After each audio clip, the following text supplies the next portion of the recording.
Dunia mah gitu-gitu aja. Ya. Makanya nanti karena sampai ada orang OKB, tahu OKB Bu? Apa kan? Orang kaya blow on. Ya. Sama aja Bu, beneran. Biasa aja lah. Kalau emang bahagia itu dari kaya dulu, harus berarti Allah nggak adil dong. Kan yang bagi-bagiin rezeki Allah, betul? Kalau bahagia itu harus kaya dulu, Allah yang bagiin rezeki, ya nggak adil. Tapi selalu kita bisa menemukan yang uangnya lebih sedikit dari kita, tapi lebih ceria. Mungkin kepalang gila, ya. Tapi beneran ceria juga ada ya. Ada yang uangnya lebih banyak dari kita, lebih depresi, ada. Tenang aja, ujian semua mah. Kapan baru jadi nikmat? Kalau bisa jadi jalan tambah dekat sama Allah. Sepakat? Contoh, ya. Misalkan, ibu udah pada nikah belum? Udah nikah semua. Ada yang masih jomblo? Yang jomblo angkat tangan, yang jomblo. Mana coba? Yang tinggi. Saya yang salah nanya. Saya yang salah nanya. Enggak, bentar saya ulang. Bu, tolong, Bu, tolong. Tolong bedakan jomblo dengan janda ya, Bu ya. Iya, sama-sama single gitu. Ya, tetap kita doain semoga dapat pasangan yang soleh gitu ya. Dan tapi saya nanya kayak gitu kan bukan pengen nafkahin ibu, bukan. Cuman nanti akan menentukan kita kajiannya ke arah mana. Bukan pengen nafkahin, ya Allah. Tenang aja, ya. Hah? Ibu emang kurang nafkahnya tuh. Yang kurang nafkahnya atau syukurnya? Iya. Yeah. Masya Allah. Apa kurang suaminya? Masya Allah. Misal ya, ibu di WA sama suaminya, ya. Isi WA-nya teh istri. Boleh kan manggil istri is? Boleh kan? Boleh nggak? Boleh. Is dibalas. Iya suami Bu. Suami, jangan suzon atuh. Kan kita lagi ngaji. Mau posu. Begini uang belanja insya Allah dinaikkan ya. 30 juta. Tunggu belum beres. 30 juta tuh insya Allah tiap minggu ya. Lihat Pak, mudah nyenengin ibu-ibu ya. Tinggal dikasih khayalan juga udah bahagia. Insya Allah. Bu, uang belanja nambah, nikmat bukan? Ih, kan dibilang ujian tadi. Ya, ulangi, uang belanja nikmat bukan? Ujian. Sekali lagi, uang belanja nambah, nikmat bukan? Kapan bisa jadi nikmat? Kalau jadi jalan tambah dekat sama Allah. Ya, gitu aja. Ya, kalau uangnya tambah banyak tapi dipakai maksiat, masa nikmat Bu? Ada orang pengen maksiat bisa nggak jadi Bu karena nggak punya duit. Jadi kalau ibu nggak punya duit mungkin pertolongan dari Allah Bu. Ya, mungkin pertolongan dari Allah. Tenang aja. Ya. Suami juga Pak. Ada bapak-bapaknya? Apa mau diganti dulu Pak? Insya Allah ini masih lancar ya. Para suami di WA sama bosnya ya. One karyawan. Boleh kan? Iya. Ada apa Tur? Direktur. Kenapa sih ketawa melulu? Ya. Begini Wan, besok kamu saya naikkan jabatan ya. Naik jabatan jadi apa bos? Naik jabatan jadi atasan saya. Perasaan bos sudah paling tinggi bos. Ya. Nah, suami naik jabatan Pak. Nikmat bukan? Ujian. Kapan jadi nikmat? Kalau jadi jalan tambah dekat sama Allah. Dia tahu ini amanah dan dia gunakan kekuasaannya untuk membuat peraturan yang mendekatkan orang kepada Allah. Pas ngasih kata sambutan, ya kita dengarkan sambutan kepala kita yang terbaru. Dia bilang, kalian semua akhir bulan potong gaji 2,5% untuk bayar zakat. Coba kalau yang ngomong sesama teman kerja, bro, gaji kan udah gede, keluarin dong 2,5%-nya. Siapa lu ngatur-ngatur gua? Ya. Tapi kalau yang ngomong bosnya dijadiin peraturan, bohwat, ya nggak bisa apa-apa. Ngerti bohwat nggak? Mohon maaf ya, itu bahasa Hokkien. Ya, seperti itu. Ya, jadi sama, Bu ya. Jadi kalau pengen semua hal itu jadi nikmat, jadi kebaikan, harus jadi jalan tambah dekat sama Allah. Sepakat? Maka diselingkuhi sakit nggak, Bu? Iya ya. Udah mah didampingin dari nol, giliran udah sukses dia nikah lagi yang sama seumuran anak kalian. Luar biasa. Mohon maaf ya, referensi saya dari film Azab biasanya. Ya.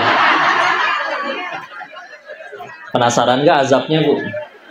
Ya. Terserah Allah lah itu mah. Ya. Maka tapi kalau misalkan setelah dapat kejadian kayak gitu, sang istri jadi rajin tahajud, mulai berpakaian syar'i, mulai ngaji, bahkan mulai ngapalin Quran, bahkan mengajarkannya, bisa jadi gara-gara itu dia lebih terjamin surganya daripada yang suaminya pada setia. Meskipun yang suaminya udah setia, nggak usah nyuruh suaminya selingkuh. Bapak selingkuh dong, Bapak. Kalau enggak saya gimana penggugur dosanya? Jangan, nggak gitu konsepnya, bos ya. Tapi jangan alergi sama yang pahit-pahit, Bu ya. Ini saya diajarin untuk husnuzon. Tadi ngelihat, ya Allah, ini banyakan perempuannya, ibu-ibunya. Ini teh satu suami bawa 3 istri atau gimana sih? Oh, Insya Allah. Enggak, nanya. Suaminya pada kerja, kan? Oh, suaminya pada kerja ya. Kita doakan ya. Suami ibu berkah insya Allah. Ya. Kak, insya Allah. Jangan alergi dengan yang pahit-pahit. Nih, Bu, di surganya Allah itu, menurut hadis-hadis yang ada, nanti ada 4 wanita yang derajatnya paling tinggi di surganya Allah. Ada berapa? Pertama, Ibunda Khadijah, ya. Siapa saja orangnya? 1, istri Nabi yang pertama ini, Ibunda Khadijah radhiyallahu anha. Yang kedua, putrinya Fatimah Az-Zahra radhiyallahu anha, ya. Yang ketiga, ibunya Nabi Isa. Ibunya Nabi Isa, Maryam, ya, Maryam. Yang keempat, istrinya Firaun siapa? Asia. Ya, jujur Bu, keempat-empatnya bisa dapat surga setinggi itu karena hidup enak atau hidup pahit, Bu. Jadi jangan alergi sama yang pahit-pahit ya. Kopi aja pahit diminum dan bisa belajar ikhlas dari gula. Tahu ilmu ikhlasnya gula nggak? Nih Bu, kopi kepahitan, yang disalahin siapa? Gulanya terlalu sedikit. Giliran kemanisan yang disalahin kebanyakan nih gulanya. Giliran rasanya tepat yang dipuji, ini kopi emang dahsyat. Aduh. Biasa aja, tenang. Martabak, Bu, enak karena rasanya manis. Manisnya karena apa? Apakah disebut martabak gula?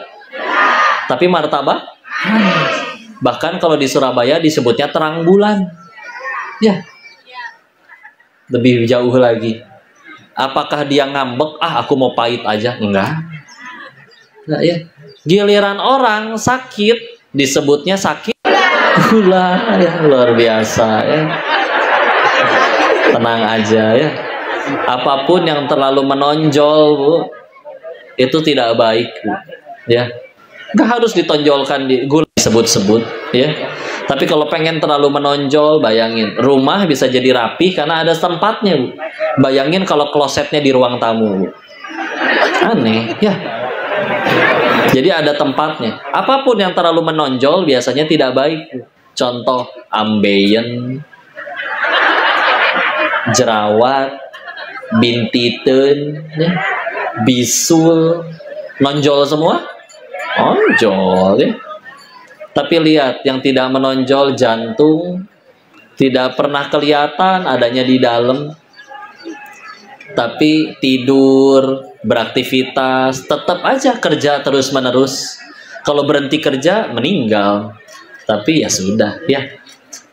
Ini bagai sang surya menyinari dunia. Kayak rumah tangga nanti kan ada sakinah, mawaddah, warohmah. Sakinah itu rasa cinta yang memberikan ketenangan, ya. Mawaddah itu rasa cinta yang berapi-api, menggelora pengantin baru biasanya, ya. Kalau misalkan warohmah, rahmah itu rasa cinta yang tidak membutuhkan balasan apapun, ya. Seperti Allah, nggak butuh apa-apa, bagai sang surya menyinari dunia, ya. Nah, kita cintanya sudah seperti apa nih, ya. Nah, yang mencintai sampai sebegitunya, kita lihat Rasul kita, ya. Kisah kalau tadi disebut 3 tempat. Yang pertama sebelum beliau wafat ketika masih hidup. Oh, banyak, ya. Tapi mungkin kita ambil yang terkenal-terkenal. Waktu pergi ke kota Taif, ya, ingin berdakwah. Orang dulu kandidat tempat untuk hijrah tuh selain Madinah, sebetulnya Taif juga jadi salah satu pilihan, ya. Tapi ternyata kita tahu udah mah jalannya jauh. Kemarin kalau tanya ke supir busnya dari Mekah itu sekitar berapa ya? 70 sampai 120-an kilo. Ya, kalau dibayangin aja Bogor Bandung itu kalau saya cek map lewat puncak itu 140 kilo. Lewat tol 180 kilo. Jauh segitu. Kita bayanginnya perjalanan jauh dan gak naik mobil ya, Bu, ya. Nyampe itu ngebayanginnya dikasih es kelapa, santai. Tapi nyampe sana malah dilempari, dicaci, dihina, terluka. Bahkan yang ngelemparin para kaum wanita dan juga anak-anak. Itu di zaman mohon maaf, waktu itu Islam belum melebar, Bu. Jadi wanita itu memang diperlakukannya tidak adil oleh para laki-laki di zaman itu, ya. Jadi kalau dihina sama laki-laki bisa ada yang gak marah tuh. Tapi kalau dihinanya sama perempuan bisa marah karena dianggap dihina oleh yang derajatnya lebih rendah. Maka Islam muncul untuk memuliakan wanita salah satunya juga, ya. Jadi kita tahu ketika akhirnya ditanya oleh malaikat,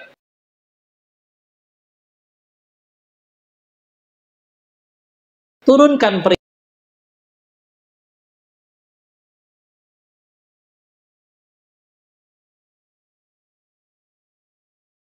Tidak, mereka kan kayak gitu karena nggak tahu. Dan justru aku berdoa agar suatu saat nanti dilahirkan anak-anak yang beriman kepada Allah dari golongan mereka. Terbukti ketika akhirnya selepas Nabi wafat itu ada beberapa kasus pemurtadan. Taif justru menjadi tempat yang bersih dari pemurtadan, beriman semua. Ya, kita kalau sayang sama seseorang maka kalau di dunia masih bisa sayang, ya. Kata Allah Quran surat ke-43 Az-Zukhruf ayat 67, ya. Kalau di mushaf standar di sebelah kiri pertengahan, ya. Apa bacaannya? A'udzubillahi minasyaitonirrajim. Bismillahirrahmanirrahim. Al-akhillau yawma idzin ba'duhum li ba'din adu illal muttaqin. Itu bercerita tentang akan ada hari di mana nanti orang-orang tuh saling bermusuhan. Dulunya sahabat qarib, tapi nanti bermusuhan, ya. Kecuali siapa? Orang-orang yang bertakwa. Kenapa bisa kayak gitu? Gini deh bayanginnya, Bu. Ibu sekolah nih, Bu. Diajakin bolos. Terus ditangkap sama guru BP. Ditanya, siapa aja yang mau bolos tadi? Ibu nyebutin teman-temannya. Si fulan, si fulan, si fulan, si fulan. Kumpul semua di tempat hukuman. Bisa berantem tuh, Bu. Kenapa kamu bawa-bawa saya? Ya. Padahal pas bolos senang-senang bareng. Betul? Senang-senang bareng, tapi giliran dihukum ngambek. Segitu baru hukumannya guru BP. Apa sih hukumannya? Paling juga ngepel, paling banter diskors, ya. Kalau yang di penjara lebih berantem lagi, make narkobanya bareng, Bu. Giliran yang satu ketangkep, terus dibocorin. Kamu sama siapa saja? Si ini, si ini, si ini. Kumpul semua di penjara. Apakah mereka baik-baik saja? Berantem, Bu. Kenapa bawa-bawa saya? Berantem di situ, Bu. Ya, apalagi nanti ngadepin hukumannya Allah, ya. Kasih itu akan saling bertengkar satu sama lain, ya. Bahwa waktu guru saya cerita tafsir tentang ayat ini, oh ini nggak cuman keluarga, Bu, tapi juga keluarga antara istilah kencengan yang tadi apa yang ini sama aja gitu parem deh gitu. Istilah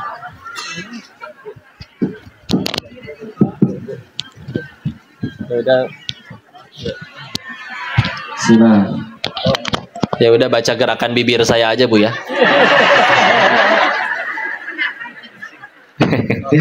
Ya.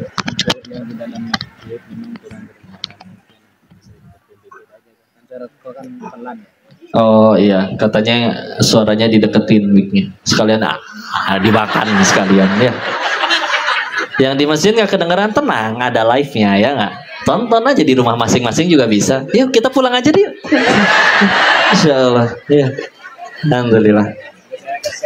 Iya siap. Saat afwan ya saat bercanda. Insya Allah. Istilah ya. Jadi gitu Bu. Ibu pernah ngelihat ini nggak Bu? Orang acara polisi teh Bu 86 Bu. Yang ngegerebek ya. Ada satu episode saya ngelihat mereka lagi ngegerebek hotel mesum gitu Bu.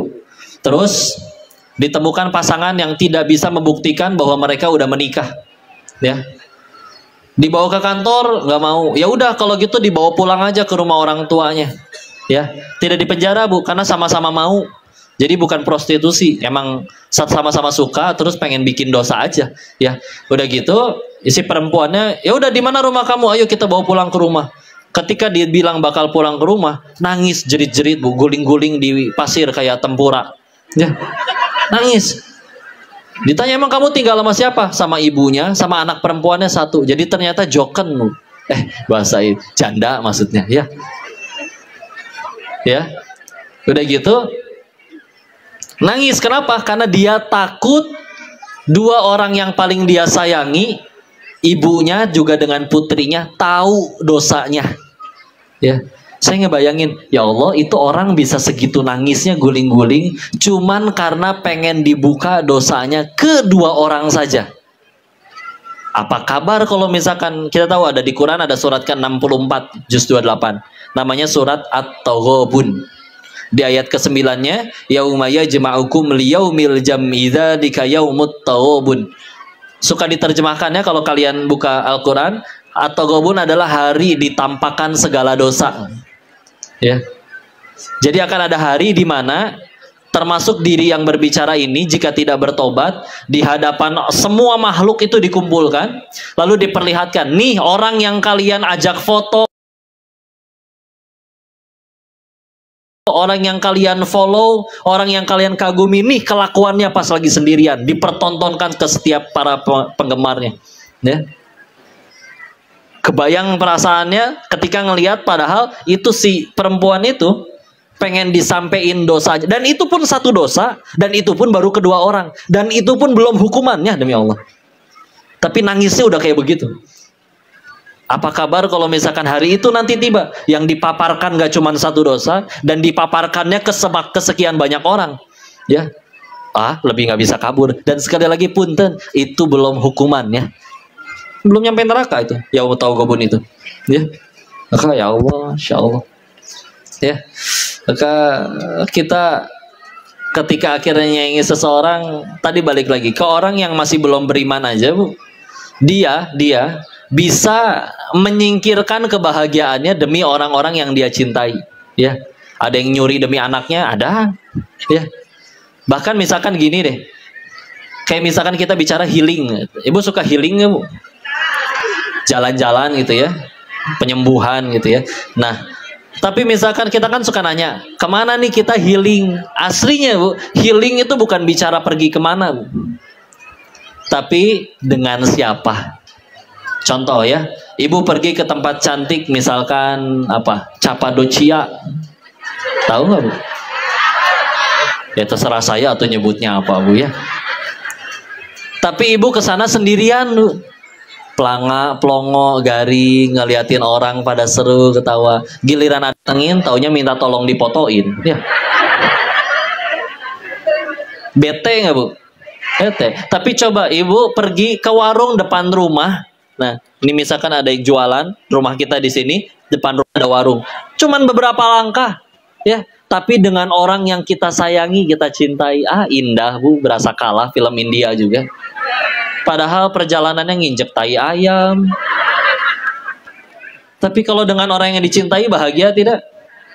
Betul kan? Atau gini bu, ibu kalau punya anak yang lagi lucu-lucunya, terus diajak ke taman safari, kan senang ya kan? Yang dinantiin apa sih? Ekspresi si anak ketika nanti ngelihat gajah, betul? Wah gajah pak, gajah mah, gitu kan? Seru. Tapi coba ibu ke taman safari sendirian. Oh gajah. Oh iya jerapah. Ya, panjang, iya panjang. Gitu, garing, ya kan? Segitu orang nggak beriman bisa mengeletakkan kebahagiaannya ke orang lain, ya. Jangan ragukan cintanya Nabi. Cintanya tuh nggak main-main, masya Allah. Ya, kita aja kalau udah cinta sama seseorang bisa kayak gitu, ya nggak? Padahal waktu guru kami nafsirin ayat yang tadi, Az-Zukhruf ayat 67, beliau bilang kayak gini. Akan ada anak katanya. Seorang anak yang sering melalaikan sholat, nanti di hadapan Tuhannya akan meminta pertanggungjawaban orang tuanya. Ketika ditanya, kenapa kamu tidak sholat? Bu, orang lagi panik nyari orang lain, bu. Betul nggak? Jadi lagi dipenjara, lagi dihukum, lagi ditangkap, pasti nyari orang yang pengen nyelamatin. Ya, namanya anak, bisa nyebut orang tua saya, pak, nggak ngingetin saya ngaji. Ya, namanya pengadilan Allah, diminta datang pasti orang tuanya. Ya, kalau ternyata benar nggak ngingetin, kena gitu orang tua. Tapi kalaupun sudah ngingetin, udah dibangunin dan yang lain-lain. Guru kami waktu nafsirin ayat itu, beliau bilang kayak gini, itu anak kalau tahu bagaimana pahitnya hukuman ninggalin sholat, mereka bahkan sampai berkata, bu, kalau saya tahu gimana pahitnya, kenapa ibu nggak paksa saya bangun, bu? Jambak kalau perlu, guyur kalau perlu. Yang penting jangan biarkan saya dihukum seperti ini, bu. Kalau dia tahu pahitnya hukuman ninggalin sholat. Ya, tapi kan kita mah kadang jadi orang tua, ya Allah bikin tugasnya nyampe 2:30 demi masuk kampus idaman. Ya, ya udahlah biarin nanti sholat subuhnya sebangunnya aja 9:30 tahu-tahu teh. Ya, kita biarin. Padahal lebih penting masuk kampus atau masuk surga. Ya, prioritasnya ya, jangan. Maka sama kalau ada yang berpacaran juga ya suruh putus ya bu anaknya. Ini yang masih muda ada yang pacaran nggak? Ada yang pacaran? Yang pacaran angkat tangan. Oh nggak akan ngaku. Kalau saya tanyanya begini misalkan, yang kalian tahu kiri kanannya punya pacar, tolong bisikan astagfirullah di telinganya. Nah tuh ya, ada ya. Nah, tolong jangan diperhalus ya. Kadang ada orang bilang, jangan bilang koruptor, bilang aja maling ya. Sama waktu itu kajian di tempat anak SMA. Ditanya kan, ayo kalian ada yang pacaran nggak? Enggak kok, kita nggak pacaran. Tapi kami punyanya support system. Ya elah support system jenah. Emang support system kamu teh kerjaannya ngapain? Gandengan tangan aja. Maksiat mah maksiat aja udah. Hati-hati tipu daya syaiton ya. Padahal kata Allah, inna kaida syaitona kana do'ifa. Sesungguhnya tipu daya syaitan itu lemah. Ya. Kapan jadi kuat? Kalau kita ladenin. Ya. Contoh. Ibu lagi kesel sama suami, tahu-tahu diajak kumpul reunian sama teman-teman. Di tempat reunian, ibu ketemu mantan. Kenapa tepuk tangan? Lalu apa? Apa CLBK bu? Cepat lari bau kentut. Ya. Nah beres kan biasanya ada grupnya ya reunian tuh ya. Tengah malam tiba-tiba teh ada SMS yang mencurigakan ya. Si SMS-nya mah santun, WA-nya Assalamualaikum ukhti. Ya, kita baca ya. Sampai ada ini ya, sampai ada yang bikin komik-komiknya ya. Suara bebek gimana bu? Kayak. Suara kucing? Suara kambing? Kenapa mirip begitu bu? Ya. Suara kambing gimana tadi? Kalau suara buaya, Assalamualaikum Mukti. Gitu ya.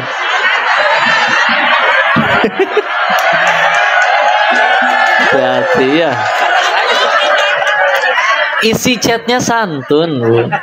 Mukti, jangan lupa tahajud ya. Cia elah. Hati-hati, Bu, itu playboy syariah. Hati-hati. Udah gitu dibalas lagi sama si ibunya, jangan lupa tahajud. Iya, ini aku juga lagi ruku. Elah.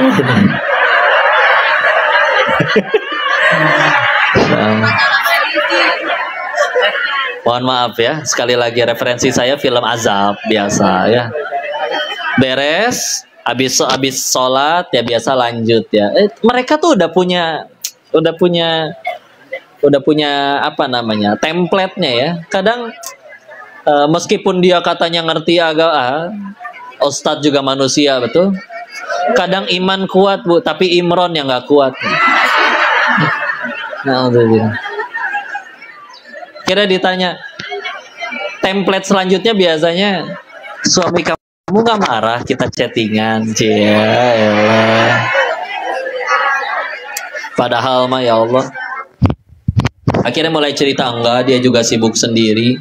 Lama-lama naudzubillah punten nyaman, timbul perasaan yang tidak boleh timbul. Akhirnya kan nggak kurang ya kalau cuma ngobrol aja di chatting. Gimana kalau kita besok makan siang? Rusak, Bu, demi Allah. Tapi Bu, demi Allah, kalau dari awal udah langsung di blok itu Assalamualaikum Uktinya, selesai, Bu, urusan. Selamat. Kapan jadi berat? Kalau diladenin ya. Sama Ibu ada yang udah punya anak bujang, Bu? Ya. Cucu bujang. Ya. Punten ya. Misalkan ini sendirian, laki-laki itu sendirian di kamar, mohon maaf syahwatnya bangkit. Udah gitu nggak punya pasangan halal, di tangan megang handphone, internet kenceng, bahaya. Ya. Kalau sampai lihat sesuatu yang tidak-tidak. Tapi kalau dari awal langsung ditaro, play, dia pergi keluar main bola ke, main badminton ke. Ngapain aja bantuin tetangga pindahan kalau perlu, ya. Kok gimana kok nggak ada tetangga mau pindah? Suruh pindah, Pak. Jangan tinggal sini, berangkat. Saya yang bayarin kontrakannya, Pak. Misal ya, maksudnya cari kesibukan ya. Nyampe rumah capek, mandi, sholat, ketiduran, besok udah kegiatan lagi. Selamat hari itu dari dosa. Tapi kalau diladenin, lihat gambar dulu. Ada videonya 1 jam, 1 menit dulu, berat tuh. Ya, jangan diladenin ya. Kalau di rumah ibu nyalain Al-Quran murotal 24 jam, setan betah nggak? Enggak. Tapi dia nggak betah juga nggak bisa mencet tombol matiin sendiri, Bu. Tiba-tiba mati itu horor juga ya. Enggak tuh, paling cuma dikasih was-was, ganti dong, jangan Quran melulu. Kalau kita nggak mau pengen tetap Quran, dibanting gitu murotalnya. Enggak ada, lemah beneran ya. Maka kita yuk bismillah, ingat cintanya Rasul ya. Masya Allah. Kita lanjut dulu. Cinta yang kedua waktu sakaratul maut, kita tahu ya. Cerita yang kita ketahui tentang ini pasti udah amat sangat banyak. Saya hanya merangkumkan kembali saja. Kan akhirnya diutuslah malaikat maut yang ngetok pintu. Coba malaikat maut ngetok pintu kan Nabi doang, Bu ya. Kita mah diintai. Sebagian riwayat menyebutkan sehari itu kita diintip oleh malaikat maut tuh 70 kali dalam sehari. Ya. Diintip. Ya, kalau pas diintipnya lagi maksiat, wah itu dia yang bahaya. Ya. Nah kalau ini ngetok dan dibukakan oleh putrinya Fatimah Zahra radhiyallahu anha. Pada gitu dibilang mau ketemu dengan baginda Rasulullah, nggak bisa lagi sakit. Dari dalam Rasul udah tahu siapa yang datang. Persilahkan, ia adalah sang pemutus kenikmatan. Ya. Karena memutus kenikmatan dunia. Dia adalah malaikat maut. Udah beda suasananya, Bu ya. Kedatangan tamu yang nyebelin aja bisa bete ya. Ini kedatangan malaikat maut ya. Tapi ya malaikat maut dengan kemuliaannya Rasulullah disuruh izin dulu ya. Dan Nabi tanya dulu kepada malaikat yang datang. Jibril pun datang mendampingi, tanya, bagaimana nanti nasib umatku? Nabi baru mau mengiyakan adalah ketika Jibril memberi info, jangan khawatir wahai kekasihku, bahwa aku mendengar Allah memberikan kabar bahwa surga dilarang, haram dimasuki oleh seluruh umat yang lain sebelum engkau dengan umatmu masuk lebih dahulu. Jadi kan ada orang yang udah meninggal duluan, Bu ya. Nah, mereka kan nanti kan ada yang dihisapnya lebih dulu. Dan ada yang udah lolos pengadilan duluan. Oke, kamu orang soleh masuk ke surga. Tapi kalau dia misalkan bukan umatnya Rasulullah, itu suruh nunggu. Gak boleh masuk duluan sebelum nanti Rasul dan umatnya masuk duluan. Nunggu dulu. Nah, kita mah udah paling terakhir, banyak bonusnya, audisinya sebentar. Kita mah banyak bonusnya, Bu, beneran. Umatnya Rasulullah mah kenal sama yang namanya puasa Arafah, 9 Zulhijjah. Puasanya sehari, ganjarannya 2 tahun. Dihapus dosa setahun ke belakang, setahun ke depan. Ada puasa Asyura, 10 Muharram. Ada puasa Syawal, 30 hari Ramadan ditambah 6 hari Syawal, ganjarannya seperti puasa setahun. Ada malam Lailatul Qadar, malamnya sehari, tapi khairum min alfi syahr, lebih baik dari 1000 bulan. Coba. Banyak bonusnya nggak? Audisinya lebih pendek, bonusnya lebih banyak. Ya, kalau misalkan nanti ketemu sama umat Nabi lain di alam setelah kematian, terus ketahuan kita gagal ke surga, mungkin diomongin sama mereka, dijulitin. Kamu teh ngapain aja ya? Bonus banyak, audisi bentar, masih gagal keneh nanaonan. Tapi mereka bukan orang Sunda ya, jadi nggak akan ngomong gitu ya. Beneran ya. Dan kita tahu pahitnya sakaratul maut itu seperti setiap bagian dari tubuh kita disayat-sayat oleh benda yang tajam. Dan kita tahu apa yang beliau pinta. Ya Allah, timpakanlah seluruh rasa sakit sakaratul maut dari umatku, biar aku saja yang menanggungnya. Makanya kalau misalkan kita ketemu ada orang yang kok dia meninggalnya nggak ngerasa sakit tuh, ada guru kami yang berpendapat karena doa Rasul waktu itu dikabul. Jadi makanya ada orang sebagian umatnya yang tidak kena rasa sakit pas meninggalnya. Ya. Dan kita tahu yang paling terakhir beliau sebutkan sebelum nafasnya berakhir, ummati, ummati, ummati. Nah, kita mau kalau udah pengen, jangankan meninggal ya, kebakaran, gempa juga ada yang nyelamatin TV, ada yang nyelamatin tabungan ya. Rasul mah beda ya, bahkan beda kelas, insya Allah. Luar biasa mulia. Dan selanjutnya di alam setelah kematian. Kata Allahnya gini soalnya. Quran surat Abasa misal surat ke-80 dari ayat ke-33. Fa idza ja'atis sakhah yauma yafirnul mar'u min akhihi wa ummihi wa abihi wa sahibatihi wa banihi likulli imri'in minhum yawma idzin sya'nun yughni. Ketika trompet sangkakala ditiup untuk yang kedua kalinya, bangkit berarti dibangkitkan kembali di tempat yang disebut padang mahsyar, tempat yang sangat luas, lapang, di mana manusia pertama hidup sampai paling terakhir mati kumpul semua di situ. Di hadis riwayat Ummu Salamah menceritakan dari Nabi Rasulullah Muhammad SAW bersabda, menceritakan di hari itu semuanya tanpa busana, tak beralas kaki dan tidak berkhitan. Terus ditanya oleh Ummu Salamah, terus nggak ada syahwat nanti di sana? Kan ada berbeda jenis, lawan jenis. Tidak, karena hari itu mengerikan. Jika dia penuh dengan dosa, matahari didekatkan hanya sejengkal ke ubun-ubunnya. Saking panasnya ada yang dia tenggelam oleh keringatnya sendiri. Dan di hari itu seperti surat Abasa. Suami lari dari istrinya, istri lari dari suaminya, anak lari dari orang tuanya, orang tua lari dari ibunya. Kepalang panik, gini Bu. Kalau ibu lagi belanja di pasar, ada ibu-ibu yang nggak sengaja kerudungnya ujungnya kena kompor, kebakar, kerudungnya kebakaran, langsung lari nyari air nggak? Meskipun di situ ada suaminya, ada orang-orang tersayangnya, nggak peduli, yang penting saya nyari air dulu. Nah ini yang akan dihadapi bukan sekedar api, tapi hukuman, ya nggak akan kebayang lah hukumannya. Apa yang akan diganjar di situ.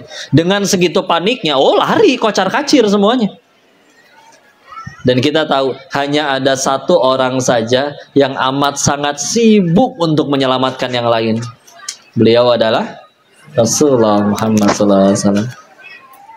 Apa diceritakan beliau datang menghadap kepada Allah di hadapan arsy-Nya dengan sujud yang amat sangat lama, sehingga Allah berkata, Muhammad berdiri, sampaikan apa yang kau inginkan. Ya Rasul, ya wahai Allah, tolong selamatkan umatku yang di dalam imannya yang di dalam hatinya masih ada iman, meskipun sekecil biji jagung. Dipersilakan, datang, ditungguin di depan pintu nerakanya.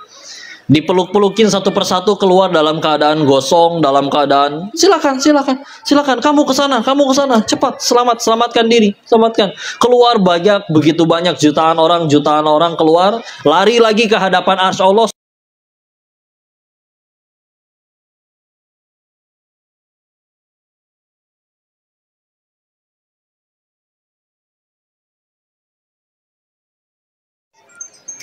Kalau diterjemahkannya biji zarah kayak biji sawi, karena di zaman penafsirnya berarti di situ belum kenal ilmu atom, kimia.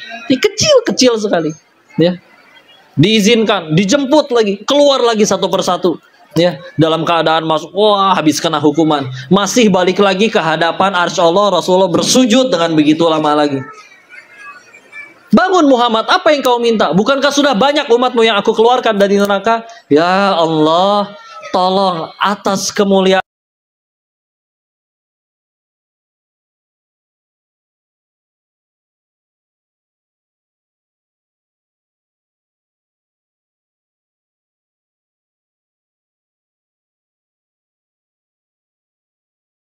jadi yang bikin dosanya juga. Ya Rasulullah, saya teh belah mana layak diselamatinnya? Masa cuman ngucap la ilaha illallah sekali aja engkau sampai upayain nyelamatin sampai begitunya? Ya gitulah, tapi sayang. Nanti silakan dicari hadis-hadis tentang itu ya. Sahih demi Allah. Dicari, paling sibuk. Sedangkan kita pengen ke surga, Nabi Adam alaihissalam diusir dari surga, dosa satu. Kita pengen ke surga, dosanya cuma satu. Enggak. Kenapa masih pada hidup, sarehat keneh, pada sehat? Allah nungguin. Allahnya berfirman, surat 35 Fatir ayat 45, ayat terakhir sebelum Yasin, pas pojok kiri atas. Walau yu'akhidullahu nas bima kasabu ma taraka ala dhahriha min dabbah walakin yu'akhiruhum ila ajalim musamma. Kalau sekiranya manusia bikin dosa, kontan segerakan oleh Allah balasannya saat itu juga. Kata Allah, tidak tersisa satu makhluk bergerak yang bernyawa di muka bumi ini. Mati semuanya. Berarti kan maknanya dua. Satu, nggak ada yang luput dari dosa. Dua, dosa sekecil apapun layak Allah matikan. Kenapa kita masih ramai begini? Sederhana. Allah masih memberikan waktu sampai waktu yang ditentukan. Berarti kita masih hidupnya bukan kita tiap hari makan sehat. Karena Allah masih nungguin tobat kita. Mudah nggak bagi Allah matiin orang yang lagi maksiat detik itu juga? Mudah. Nah kita lihatnya gitu. Kadang orang mau tobat, setan nggak bisa nyegah, Bu. Nggak bisa kita ditungguin sama setannya di tempat wudhu, digebugin, lagi sholat ditendang. Nggak bisa, setan nggak bisa kayak gitu. Paling banter dia cuman kasih was-was. Munafik, ntar juga dosa lagi. Nggak usah bolak-balik. Kepalang basah nyemplung aja sekalian. Ya. Kompor setan mah kayak gitu. Tapi demi Allah itu was-was syaitan. Karena pertimbangannya gini berdasarkan ayat tadi. Kalau Allah emang udah nggak sudi maafin saya, pasti saya udah dimatiin waktu lagi maksiat. Kenapa saya masih hidup? Sederhana, berdasarkan ayat tadi, Allah tungguin tobat saya. Maka jangan sia-siakan istilah. Kok orang juga sama, kok saya lihat dia maksiat kok, bahkan saya rekam, nih lihat rekamannya kok. Ini orang nerakanya belah mana kok? Enggak, tanya aja. Itu orang yang kamu lihat maksiat masih hidup nggak? Masih sih. Berarti sederhana. Berarti kata yang punya langit dan bumi, kata pemiliknya Allah yang kayak kata Allah sang pemilik yang bisa punya hak mematikan siapapun kapan saja.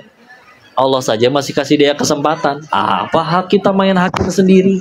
Yang kayak gitu tuh pasti ke neraka. Yang kayak gitu tuh pasti nggak diampunin. Enggak, demi Allah. Ya.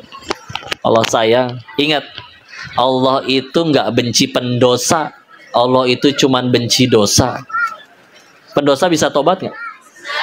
Allah nggak pernah benci orangnya. Allah cuma benci perbuatannya. Perbuatan bisa berubah nggak? Bisa. Tenang aja, ya. Gayulah harus makin cinta, ya. Bu, jadi horor begini, Bu. Ya. Tenang, ya. Tambah tenang nggak, Bu?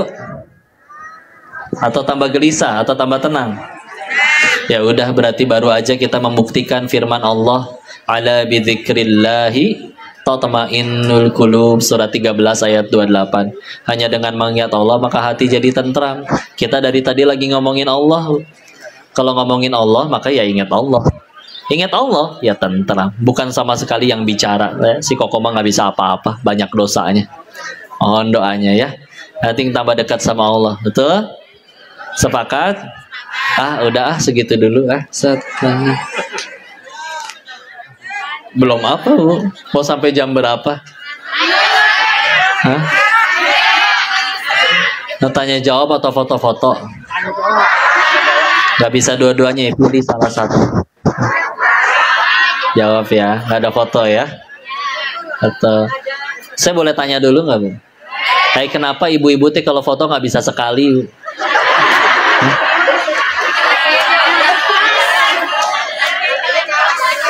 Misal, ibu foto 10 orang, yang 9 senyumnya udah cantik, tapi ibu merem sendirian, diulang nggak?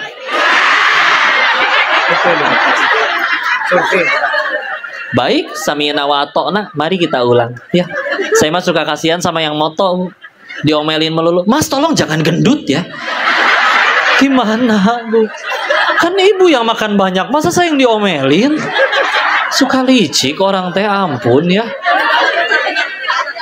Oke, foto diulang 10 orang sama, kamera sama, tempat sama. Sekarang yang 9 merem, ibunya udah cantik sendiri. Itu yang diposting. Egois bener-bener ya. Ini beres gini nih, suka ada yang nge-tag, Bu, di Instagram. Tapi nggak sedikit saya di-tag, ternyata pas dilihat yang sayanya lagi merem. Padahal saya perasaan nih, si ibu foto 5 kali. Bisa-bisanya dipilih yang saya merem. Pasti 4 foto yang lainnya si ibu yang merem ini mana sih. Mendingan si Koko yang merem yang diposting ya. Makasih loh, Bu ya. Ya, inilah ras terkuat di muka bumi ya. Ya, sen kiri belok kanan, siapa yang salah, Bu? Semuanya salah.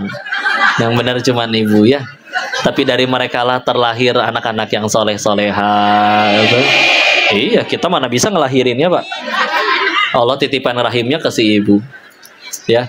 Orang medis bilang rasa paling sakit secara fisik bagi laki-laki paling patah tulang. Kalau perempuan secara fisik paling sakit apa? Melahirkan. Bahkan kata beliau, melahirkan itu 27 kali lipat lebih sakit dari patah tulang. Tapi siapa di sini yang udah lebih ngelahirin lebih dari 1 kali? Tuh kan, luar biasa kuat. Padahal pernah ngelihat ibu-ibu pas ngelahirin pertama kali dia habisnya ngeluh, wah amit-amit saya nggak mau lagi ngelahirin. Tetep jadi lagi. Ya kadang wanita lebih cepat lisannya daripada pikirannya, gitu. Ya kayak tadi kan, ya iman mah kuat, Imron yang tidak kuat. Ya. Bu, saya tes ya. Bu, kalau dikejar anjing ibu ngapain? Ibu sama anjing kalau lari kencengan siapa? Terus fungsinya ibu lari apa? Ya? Oke. Ulangi. Ya, kita kenalan ya sama ibu-ibu ya. Bu, ibu pengen punya suami yang jujur? Pertanyaan selanjutnya. Ibu siap suami ibu mengatakan yang sejujurnya? Hah? Tahu-tahu pulang bawa orok. Anak siapa, Mas? Apa sih tetangga nitip? Curigaan wae ya. Insyaallah. Sing langgeng, Bu ya. Bismillah, insyaallah. Bu, ibu suka nggak kalau dikasih uang 100 juta? Mau? Tapi palsu. Insyaallah. Nyadar nggak, Bu? Kadang kita juga suka loh sama yang palsu-palsu. Apa contohnya? Nah kayak gini, ibu ketemu temen nih, tahu-tahu temen ibu berkata, ibu kok setiap hari bertambah muda ya? Bu, jujur Bu, menurut ibu asli itu ucapan? Tolong jelaskan secara medis tambah muda tiap hari itu gimana caranya?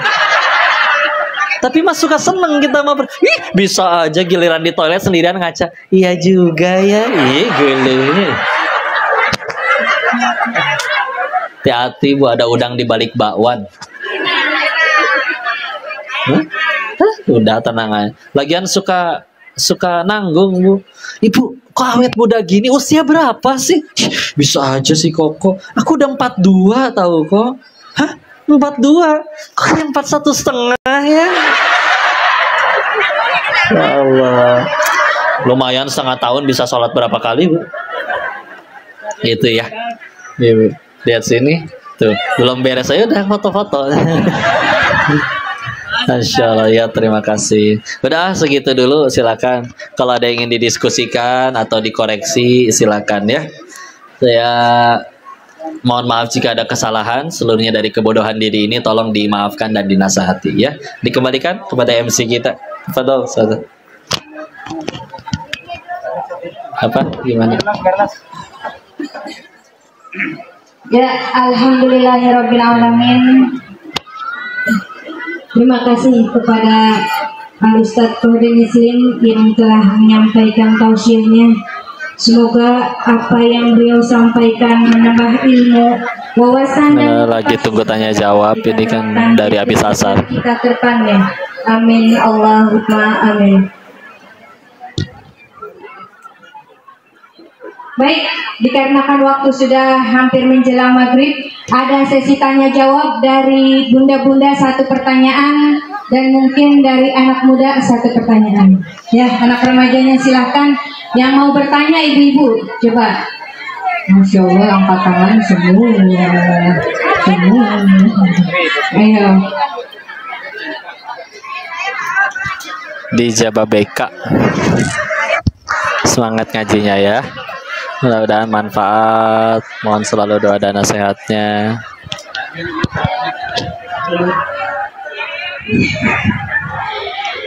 Assalamualaikum warahmatullahi wabarakatuh. Waalaikumsalam warahmatullahi wabarakatuh. Salam kenal Ustaz. Saya ibu rumah tangga biasa. Saya hamba biasa.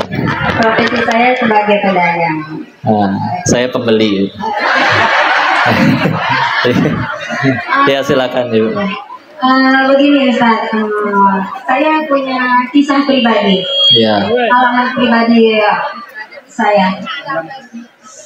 Saya beberapa kali sering mendapatkan ujian dari keluarga, diri saya sendiri, anak dan suami.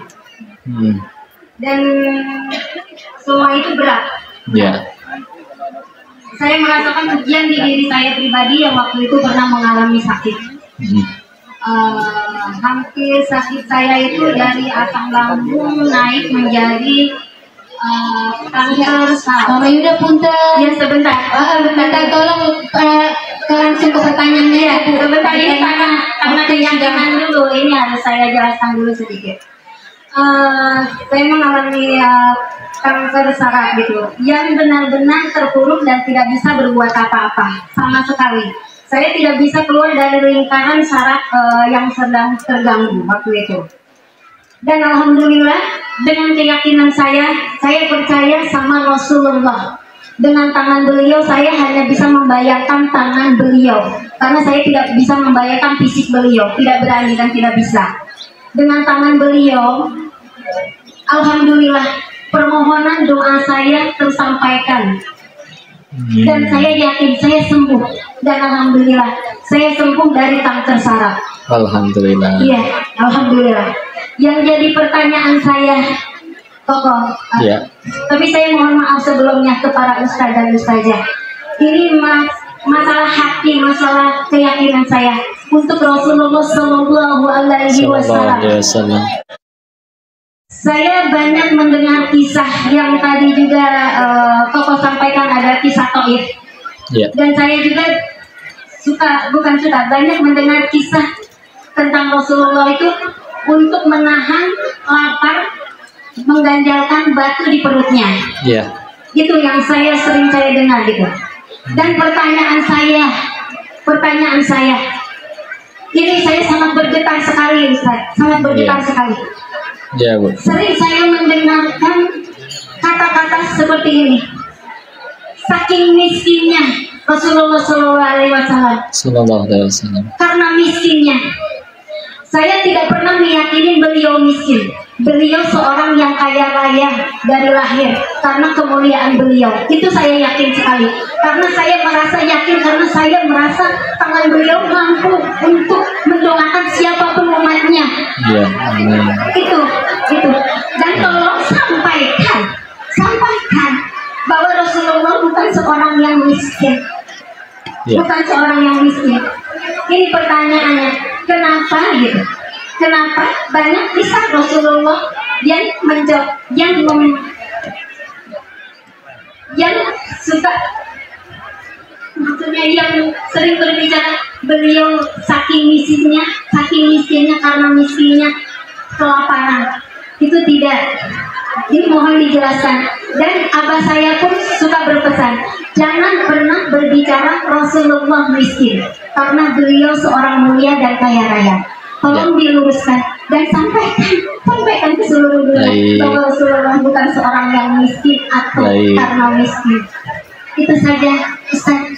Terima kasih, mohon maaf.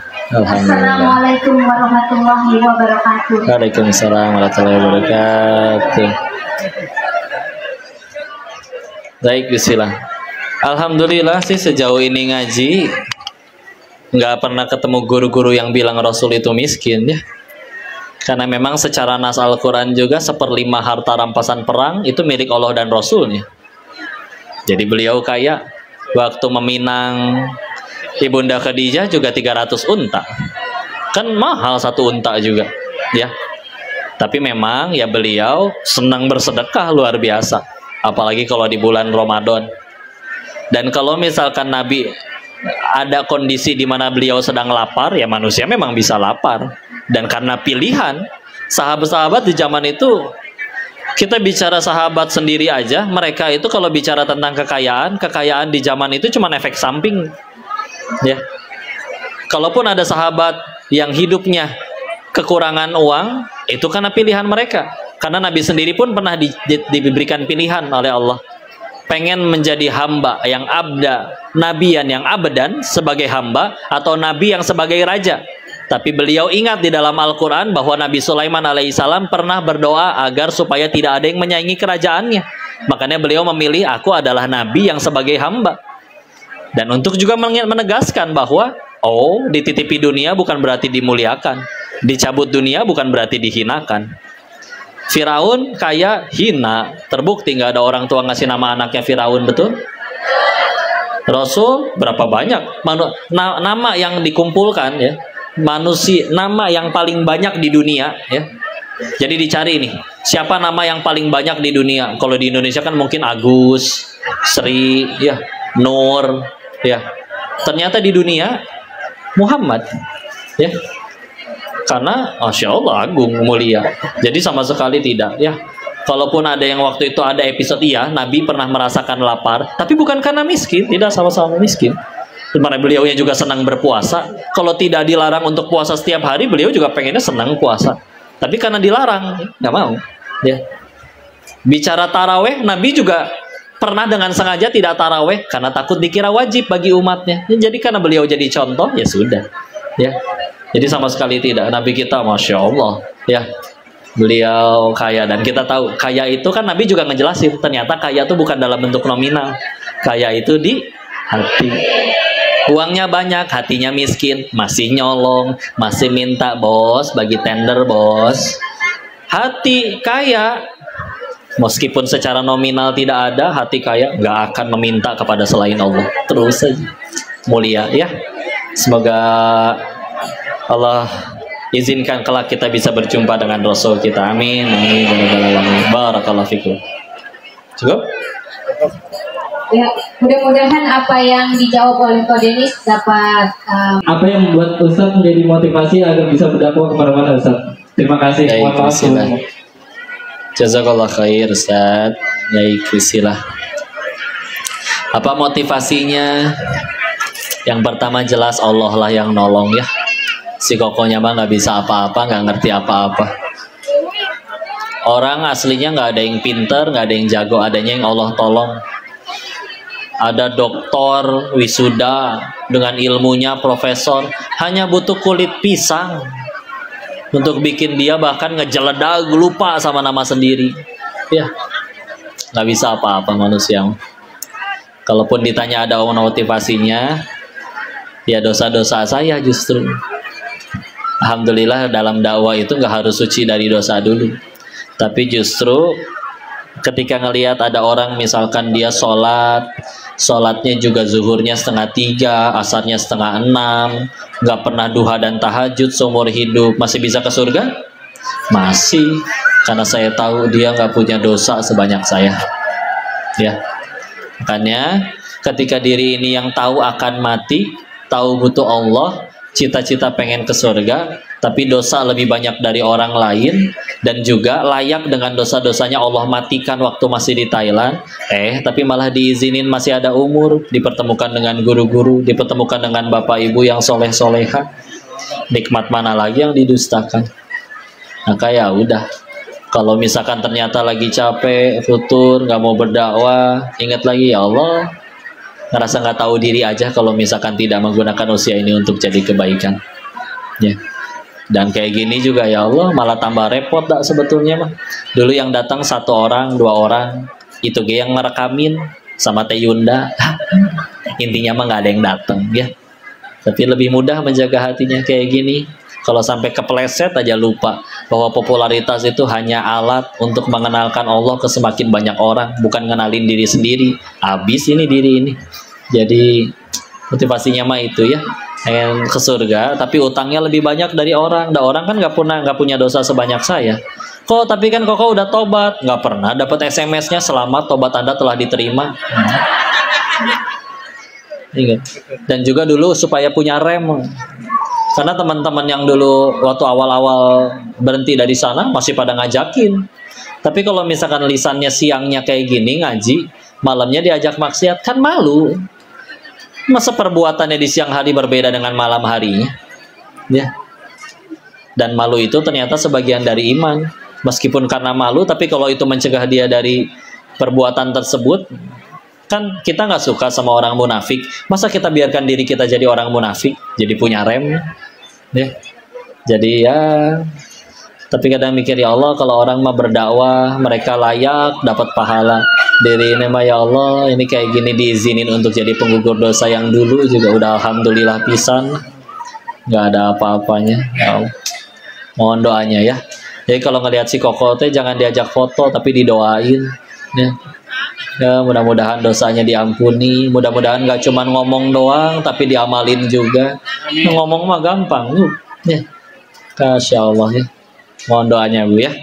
Allahu a'lam bishawab, mudah-mudahan bisa menjawab pertanyaan.